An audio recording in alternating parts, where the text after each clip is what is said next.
I don't know why it keeps on giving me the TriFaith account when I log, like, because I'm not logged in with the TriFaith account, but it pops me up like that. Got nothing.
There.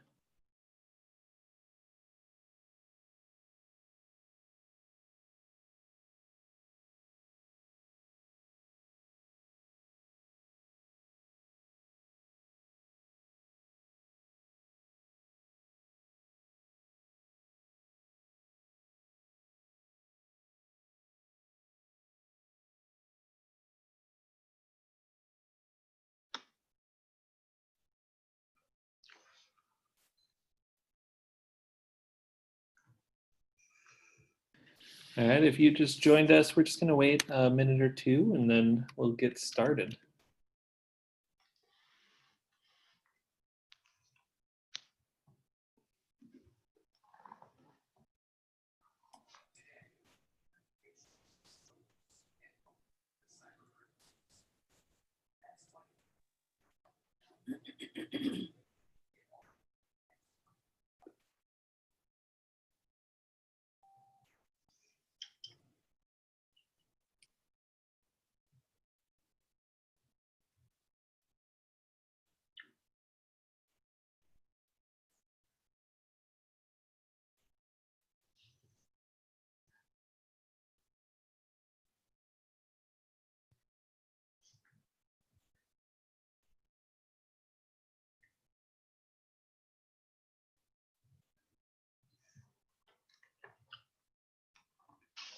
You want to be on TV.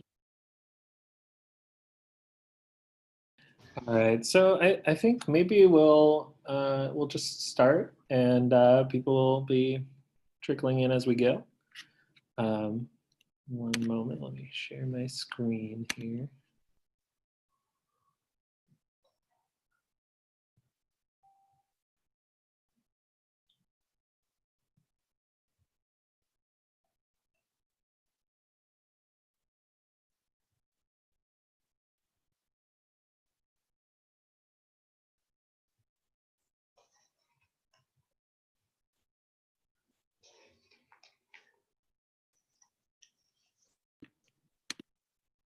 Oh, geez. Let me, all right, can everyone see my screen here? Not yet. Oh, must have closed. Yeah, I could see it before. Huh. Okay, hopefully. All right, now you can see it. All right. Well, welcome. I'm Jeremy Fricke. I'm Education Director at TriFaith Initiative, and we're making the familiar strange on knowledge and morality. So just a couple of things to mention about making the familiar strange. Firstly, the goal of this program is exactly what the title is. It's to look at familiar stories and kind of learn about them from new eyes, kind of see them from a sort of strange perspective, you know, something new. A couple of guidelines, please, you know, as we have some discussions, please respect each other and each other's opinions. and try to speak on behalf of yourself rather than on behalf of an entire community. Obviously, bring in any experiences you have or anything that you've learned in the past, but just know that someone with similar experiences might have a different way of looking at something. And just a couple of resources here. So any quotes I use from the Bible, I usually am using the New American Standard Bible for the quotes, or the Sahih International Translation for the Quran. I also use Robert Alter's The Five Books of Moses, which is a translation and commentary on the Hebrew Bible.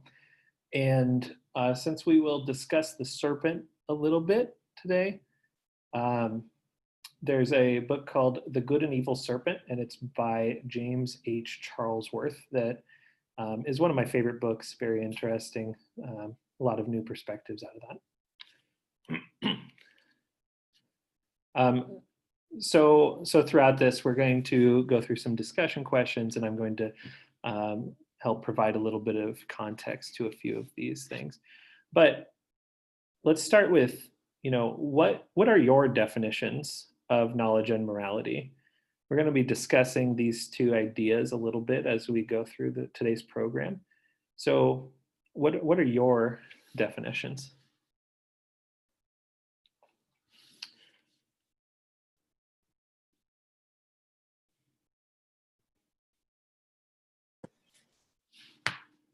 I think just on a personal level, in terms of, I'll speak to morality, is, I guess, in terms of my own morals, I just try to think of does this have a negative impact on another person or on the world as a whole? Okay.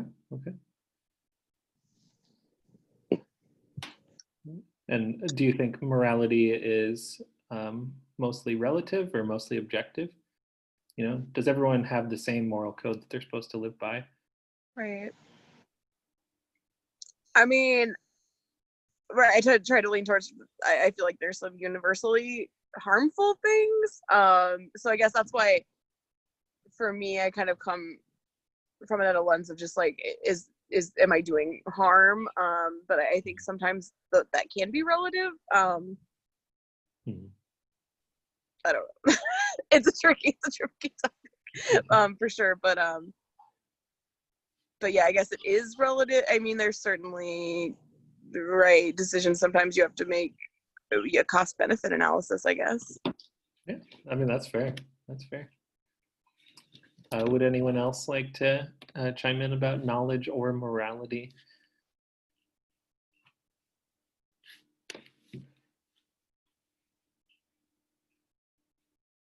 I'll read the Webster's definitions of these just to kind of get us going on it. So morality is usually principles concerning the distinction between right and wrong or good and bad, especially with behavior. And then with knowledge, there's two primary definitions, and I think they're both important. One is facts, informations, and skills that people gain through experience or education. And the second is awareness or familiarity gained about something. So both of those are important, and we'll talk a little bit about those as we go through today's program. So firstly, we're going to be asking a few questions from this slide in particular. What kind of knowledge is before sort of the fruit incident, and what kind of morality is before the fruit incident, and also whether there is a relationship between commandments and morality. Would anyone like to read that first passage?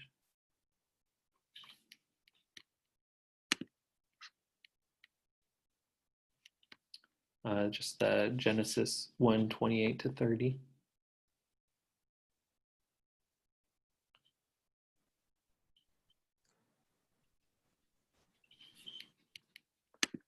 I can read it if no one else. Thank you. Just the first one? Yeah, just the first one. The phrase said to humans, "Be fruitful and multiply, and fill the earth and subdue it, and rule over the fish of the sea, and over the birds of the sky, and over every living thing that moves on the earth. Behold, I have given you every plant yielding seed that is on the surface of the earth, and every tree which has fruit yielding seed, it shall be for you." Thank you. And would anyone like to read that second one? I can read. Oh, would you like to read it? Oh, sorry. From any tree of the garden you may eat freely, but from the tree of the knowledge of good and bad you shall not eat. For in that day that you eat from it, you will surely die. So I think the first thing to ask, is there a relationship, firstly, between morality and commands, and especially these first couple of commands? There's different opinions about exactly the relationship between the first chapter and the second chapter of Genesis. Some people see them as two stories. Some people see them as one continuous story. But either way, we have both of the first things that God says to humans right in front of us here. So the difference between these two is very interesting. The first, a lot of people would see as as generally pretty creative, positive. It's a command to do, right? It's a sort of positive command. Be fruitful and multiply, and I have given you food, basically. And then the second is that you shall not eat from this. Is there a difference between the morality or the commands between a command to do and a command to not do?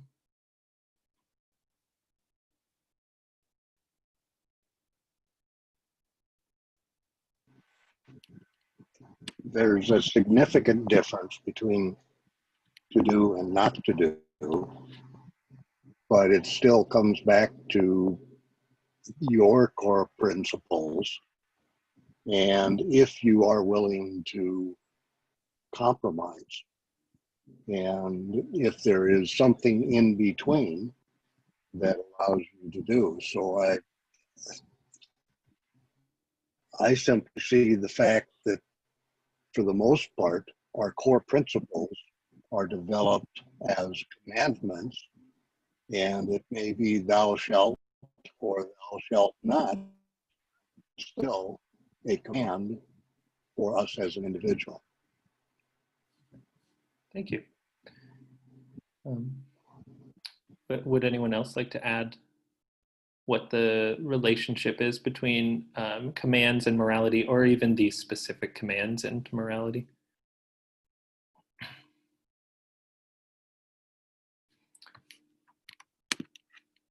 Can I ask a question? Of course. So this is the Hebrew Bible, but Yes. in terms of context for the New Testament or the Quran, do they speak to this or tell this story in answering these questions in the same way or different ways? So I'll have a little bit on the Quran in the next part also, because the next piece is going to be to kind of talk about the relationship between the serpent and humans. But most of the time, I mean, one of the more popular, the kind of traditional interpretations from Christianity is from St. Augustine, or just Augustine of Hippo, depending on the denomination. And he argues that people are corrupted by this incident, and that it is something very, very physical, like it passes down by being born. So this command to not eat, in particular, to not eat the fruit of the tree of the good and the bad, is very central for a lot of Christianity. Not all Christianity, everyone interprets it differently, but that kind of gives rise to a lot of the questions that are later offered in the Bible. In Islam, we'll talk a little bit more about the Islam piece. In the Quran, the stories are set up differently. In the Quran, pieces of the stories are brought forth in different areas. It's not like one story of Eden. It's there's a conversation about that Muhammad or God brings up a part of that story in context. So it's set up a little bit differently. The Quran is not chronological, so it's just set up differently in the first place. But we'll go into a little bit of how the serpent and the command goes in the Quran also. But one thing that we're going to have a conversation about is, what kind of knowledge and what kind of morality exists sort of in the garden, if you will. The tree of knowledge is going to be coming up and it's eaten by humans. So something happens when they eat it, but they also have some sort of knowledge and morality before that point.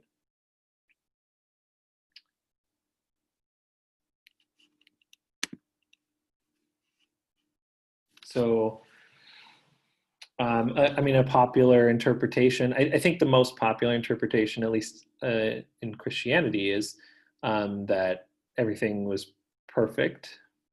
And then you have the doctrine of free will, where free will is a good ethic. It's a good thing. And so God bestows it on all humanity, but with free will comes choices between good and bad, positive behavior and negative behavior, and they so before the fruit, they are basically perfect until they misbehave. And I think that there's something to be said about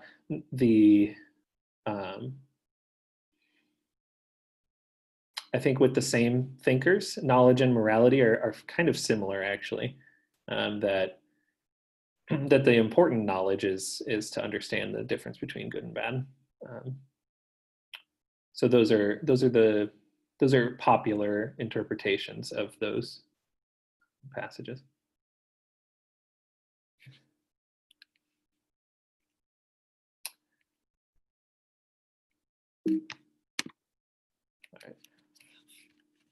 All right. So moving on a little bit, we're going to talk a bit about how Adam names the animals, and this is important because it has relation to kind of good and evil, knowledge and morality throughout the rest of the story. So we're going to be focusing on this chapter 2 section, but God says that it is not good for the human to be alone, and that he shall make a sustainer or a helper alongside him.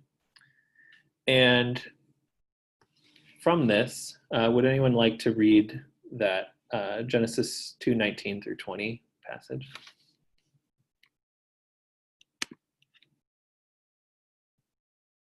Sure, I'd be happy to. Thank you. Genesis 2:19 through 20. Out of the ground the Lord God formed every beast of the field and every bird of the sky, and brought them to the man to see what he would call them. And whatever the man called a living creature, that was its name. The man gave names to all the cattle and to the birds of the sky and to every beast of the field. But for Adam, there was not found a helper suitable for him. In the Quran, okay. Thank you. Yeah, so animals were created according to the chapter 2 piece to provide some kind of companionship for Adam, if we take it very literally as it stands. And but I think there's an important question, and we'll go into the serpent a little bit more. But is the serpent created as one of these options? And it's an odd question. Is the snake one of these? It's so quite a few different religious studies and theological thinkers see the snake as seeking some kind of vengeance with the later events of this story. That he was not chosen, even though he is the most clever. He was not chosen as the companion of Adam. That he was not suitable. So I think that's an interesting approach, that the serpent is considered a beast of the field technically in the Bible, and that he might have been bypassed.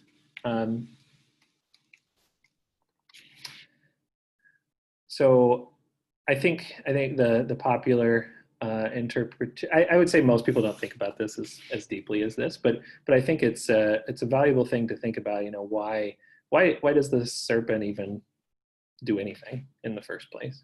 Why does the snake or serpent have such a central role in the story of Eden?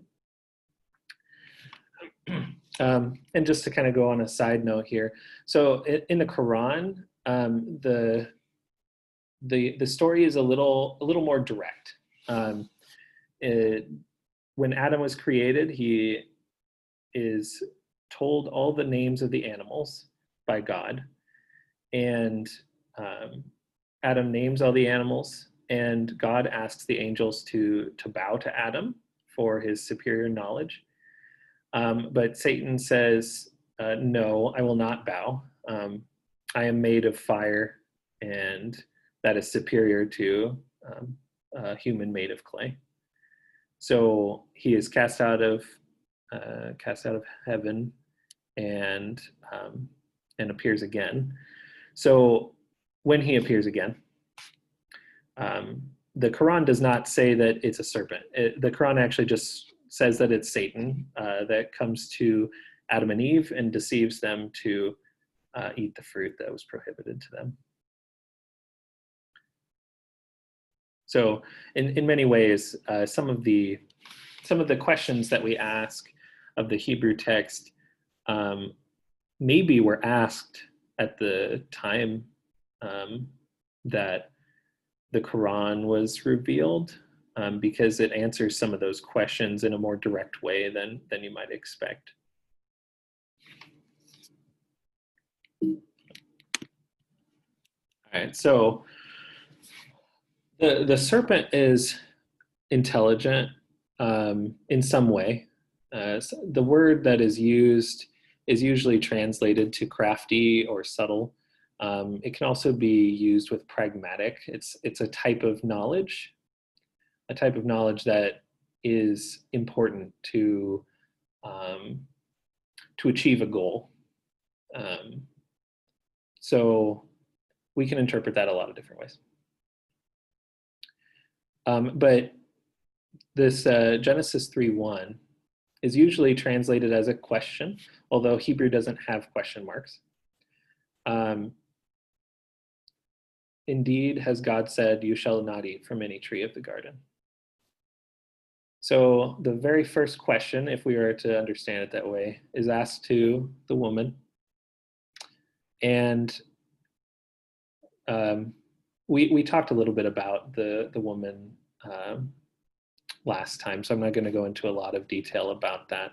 But the response that the serpent has to the woman is, for God knows that in the day that you eat from it, your eyes will be opened and you will be like God, knowing good from bad. And so this is all about that tree of the knowledge of good and bad.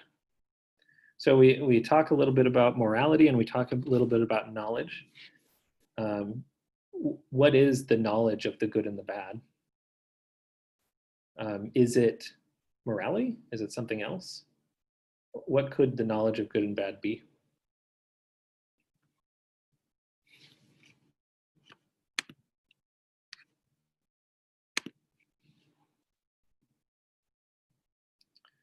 Some people interpret the knowledge of good and bad as morality, and others describe it as basically the knowledge of all things. Sort of like if you were to say the knowledge of the sky and the earth, or the knowledge of black and white, or the knowledge of positive and negative. It's not just the knowledge of the two extremes, but the knowledge of everything in between. That it's kind of a poetic way to say all knowledge.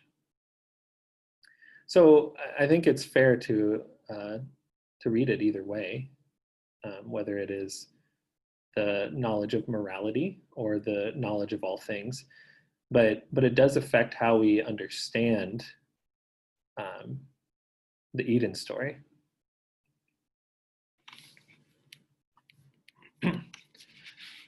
So what does the woman do right as she eats it? The first thing she does when she gains whatever the knowledge or morality is, she shares it first with her husband, and then they recognize their nakedness and sew fig leaves together for girdles.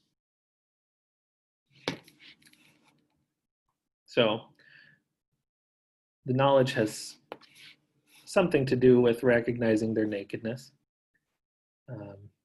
But is that because we're meant to understand nakedness as immoral, or is it something else?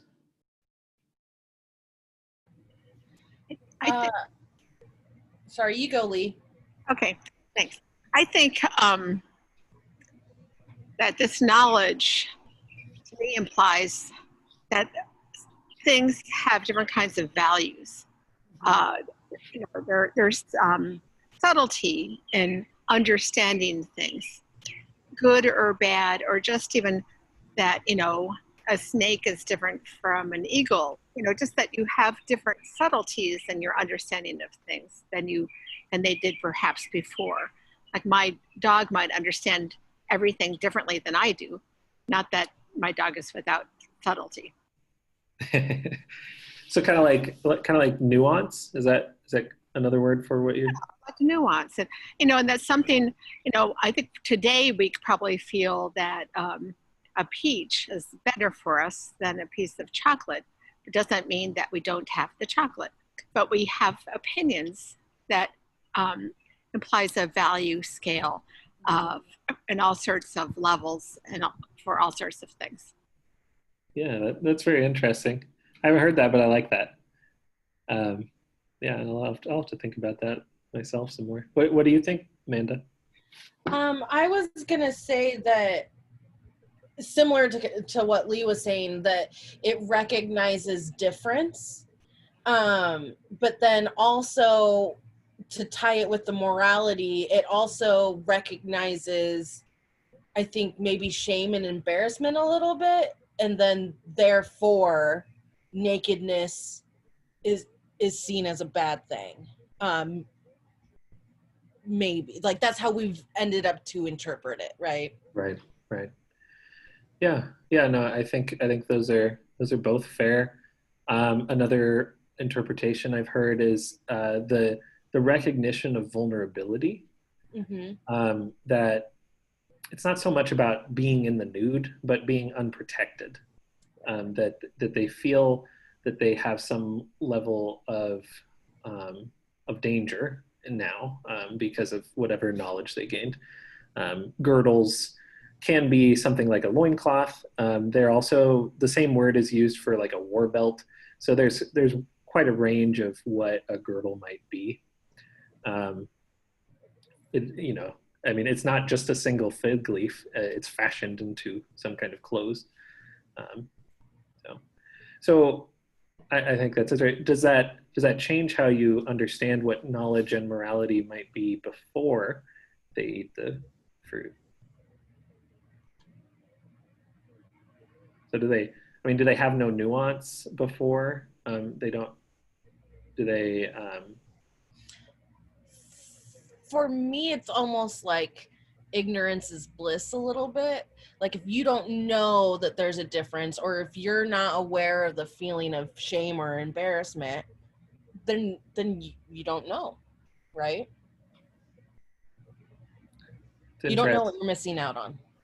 Yeah, no, that's fair. I mean, that's very interesting because, to some extent, you would imagine that both the knowledge itself is sort of the shame, if you will, but also it fulfills itself, right? Because they have broken something that they understand God to have commanded them to not do. So they would be to some extent ashamed without the knowledge, right? Do you know what I mean? Like, because they have broken the commandment, it's like they sort of receive a certain type of knowledge twice. Does that make sense? I know that I'm just talking off the cuff here, so I don't know what I'm talking about with that, but I think that there's definitely some interesting directions that can go. Oh, so here's a giant snake. So I think we should again ask ourselves, where does the serpent come from, and why is the serpent the only animal that moves the story along? You know, the biblical author does not get paid by the word, right? So they, in my view, they choose their words wisely. You know, regardless of what you believe about the Bible, the words are chosen specifically, and not a whole lot of filler is there, in my opinion. So, you know, there's all these animals, all these birds, all these fish, you know, creeping things created, and there's only one animal other than humans in the Eden story. So I think the first question is, why a serpent? Why would there be a serpent? And I put a picture here because I think it gets to something a little more core to being human. When you can see the animal we're talking about in front of yourself. I think the serpent can tell us, it's sort of like what I was saying about the chocolate and the peach. The serpent has a lot of people, perhaps unnecessarily so, are afraid of snakes. Just the very thought of snakes really sort of scares them. I don't know when the Bible came to be, and other scriptures, what kind of connotation in the community a serpent would have. But I would say even today, there's some kind of yuck or evil factor of a serpent. Yeah, for sure. Yeah, what do you notice about the serpent that would cause that kind of feeling toward them? They look slimy. They don't have legs and arms. It's hard to understand as a human how they move. Yeah. Their tongue comes out, and that's for human beings to human beings not a very nice thing. That's pretty good. I'm curious, is the snake representation any connection to the bottom feeding dietary rules in kashrut? I mean, I don't have the answer to that. Oops, sorry, did not mean to go back. Okay. I don't have the answer to that, actually. I was wondering if Rabbi There's Ezra was also, here, but yeah. looks like he had to leave. Yeah. There's a cultural, and it has to do with the culture that we're born in. Dragons in Western culture are seen as dangerous creatures and evil and bad and horrifying. But in Asian Eastern cultures, they're seen as good creatures and strong and something to be admired. And that's ingrained in our stories and becomes part of the DNA because of the stories we grew up in. So we're taught generationally that serpents are scary, and it's almost in our DNA now. Yeah. That's how we're taught. In the same way that nakedness being bad is a social construct. Mhm. Yeah. Yeah, and I mean, one thing it doesn't tell us, so as we know, part of the curse is that the serpent eats dirt and basically wiggles on the ground. So firstly, it's unclear what a serpent might look like before that point. But maybe even more importantly, what would people have imagined the serpent to be like? There are a lot of serpents kind of in that area. There's poisonous cobras and there's boas, which have very different danger levels to people. What kind of serpent would this be, and how would that impact how we understand the story in the first place?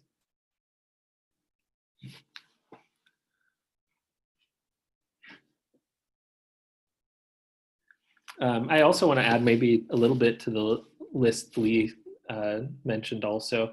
Otherworldly eyes is another one.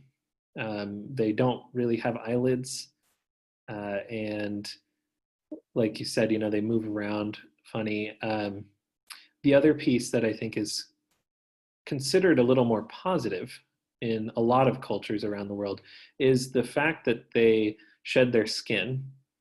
Their skin shedding often reminds people of sort of being reborn, sort of a resurrection, rebirth, reincarnation of sorts, that they look like they go from being old to being young. And to some extent, that gives them a level of mystery and wonder that maybe a lot of other animals don't. Some other lizards shed their skin too, but so those are a few other things that might be really important. And like I mentioned earlier in the program, the book Good and Evil Serpent also has a lot of history about kind of how serpents and snakes have been both positive and negative, and even in Abrahamic culture. And I'm going to go off on a tangent a little bit, but there's a story of Moses where he protects his people with a staff made to look like a serpent, and he protects his people from serpents with that staff. So in that story by itself, the serpent is both a symbol of protection and a symbol of aggression.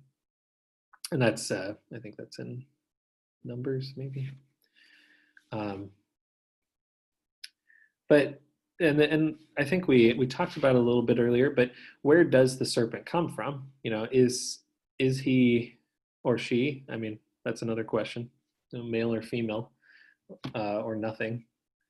Does the serpent come from this process where God creates animals to be partners with Adam, or does he come from a more ancient background than that?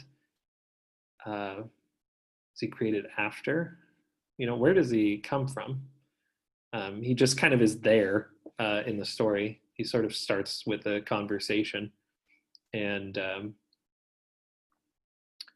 we don't know. We don't have any background to him. He just appears.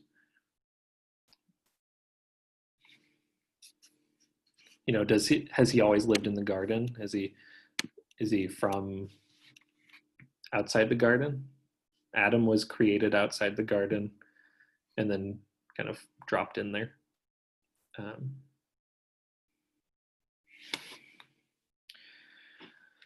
Why can the serpent talk? That's another good question. Does the serpent hold any special knowledge that is appealing? You know, has he eaten from the tree? You know, if he's a boa, he might be living in the tree and might have eaten the fruit. And what is his purpose? It seems like he Say more. temptation and some, way of drawing these people into a behavior that they hadn't thought of themselves. Mm-hmm. Yeah. Let's see. All right. So firstly, I'd like to revisit, this, what kind of knowledge, what is the difference in knowledge between before this fruit of the good and the bad, and then after? What kind of knowledge is, is it something that's core to being human? I mean, really, what is the difference? What are their eyes open to? I know I don't have the answer, but I'm interested in other people's answers. I mean, given that it's coming from sacred text, is the knowledge God? Ooh, you got into Gnosticism right there.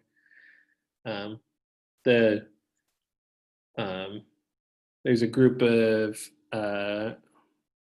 early Abrahamic religion that happened somewhere between about 200 BC to 200 CE, called the Gnostics, and they're big fans of inverting this story from what most traditional interpretations are. That the fruit is good, that the serpent is good, and that in Gnostic thought that it's not God's commandment to not eat it. So, which can go down into a huge rabbit hole of hours of conversation to understand where Gnosticism comes from, but that's the most brief thing I can think of. But that's fair. And did Adam and Eve have morality before they ate from the fruit? Does morality require that you understand the difference between good and bad, or does it just require action?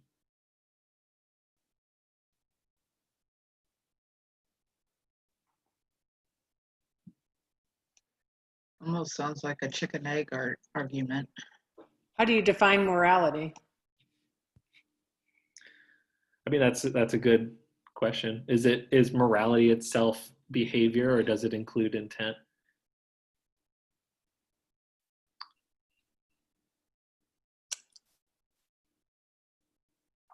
Perhaps it's a way of looking into the world and how we should be alive in it. Okay. So like code of ethics, kind of related.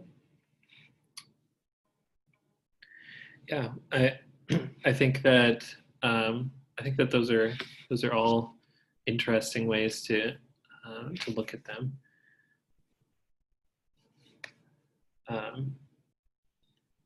There's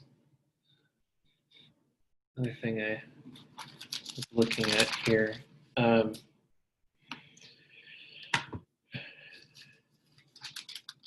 think one other question, and we discussed it a little bit last time, but I want to bring it up once more, is the first thing that Adam does after he is kicked out of the garden is he renames Eve, right? So up until that point, she is considered woman, and Adam renames her Eve, which is like mother of life, right? A very powerful title of sorts that, and it's very, very rare. Firstly, it's kind of rare in the first place to be renamed, but most of the time God renames. Usually you have things like Abram to Abraham, where Abram is his given name by his parents, I assume, and but he's renamed Abraham by God. And to my knowledge, this is the only circumstance where God calls her woman and Adam calls her Eve. And I wonder if that has something to do with the tree of knowledge or the tree of life, whether it has to do with morality and knowledge in general. But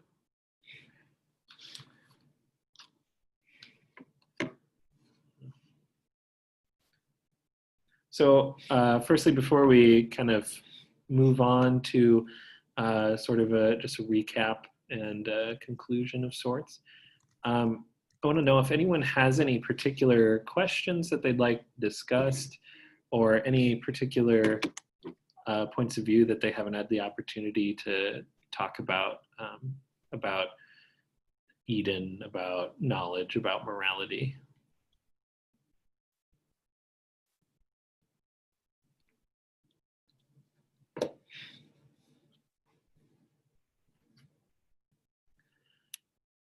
All right. Well, we don't, I mean, we have a little bit of time to talk about this if you'd like. But one of the parting questions I want people to think about, especially as they're listening to stories or reading stories from the Bible or the Quran, what is the difference between hearing something and seeing something? You know, so just in the story that we're looking at right now, Eve, or the woman, sees that the fruit is pleasing to the eyes and good to eat, right? So she sees it, even though she was told by the serpent, right? The serpent speaks, does not demonstrate. And then later, the Adam and the woman hear God walking through the garden. So is there a difference between understanding through sight and through hearing in how they're writing about this? You know, is one better than the other in this circumstance? And I do not intend to be talking about today, but would the biblical authors understand those to be different kinds of knowledge?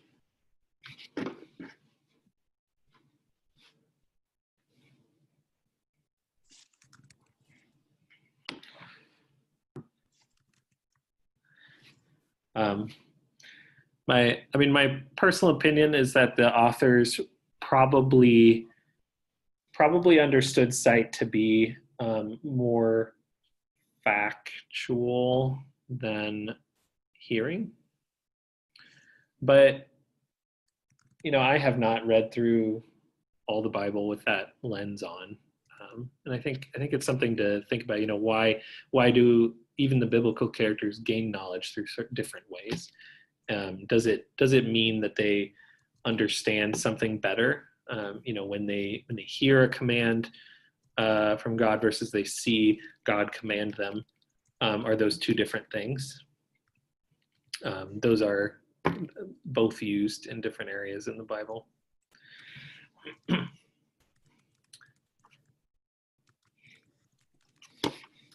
Well, you know, I'd like to kind of wrap up a little bit here. But I do want to say that the next time will actually be about Cain and Abel. we're finally moving on from Eden, which we've been in for 3 months. But I personally love the Eden story very much. And Cain and Abel is coming up next. We'll kind of be looking at and discussing the sort of rise of conflict in the Bible and what that might mean for us today, and what it might have meant for them in the past.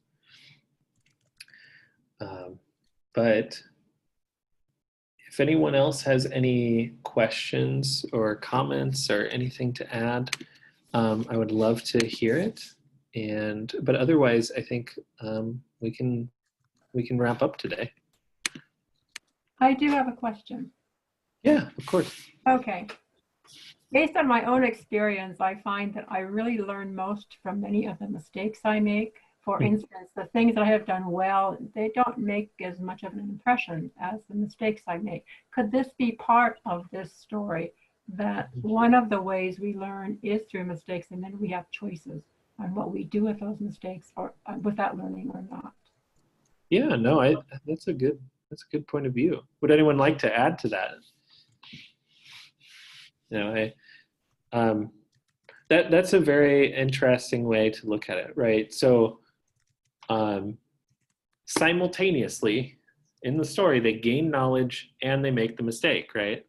That's a very interesting way to look at that, for sure. Yeah, I know that's my experience also. I think it's probably a lot of people's experience that the best path is to test it a little bit, to be completely honest. You got to do something or you don't learn anything. And I think a lot of people have to fail in some ways.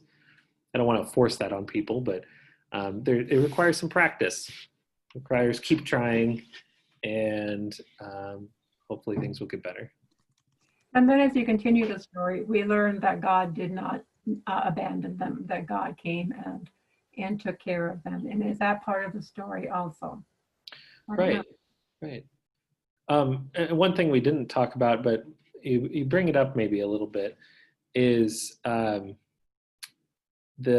of the first things that God does after the curse is he creates more proper clothes for them, right? There's kind of an interesting way to both balance a couple things here, though. So firstly, he creates clothes for them from furs of animals, but he also that's the first time something dies. That the furs have to be created from somewhere, and I think it might even say that. I can't remember now. But yeah. So he doesn't abandon them. He creates better clothes than these fig loincloths that they had. They get hide clothes, especially when they're leaving the garden, and who knows what kind of weather or environment might be out of there. But what does that mean, right? Is maybe more important than the literal literal understanding of where they went. Thank you. All right. Well, I want to thank you all for coming, and please sign up for the next one. That'll be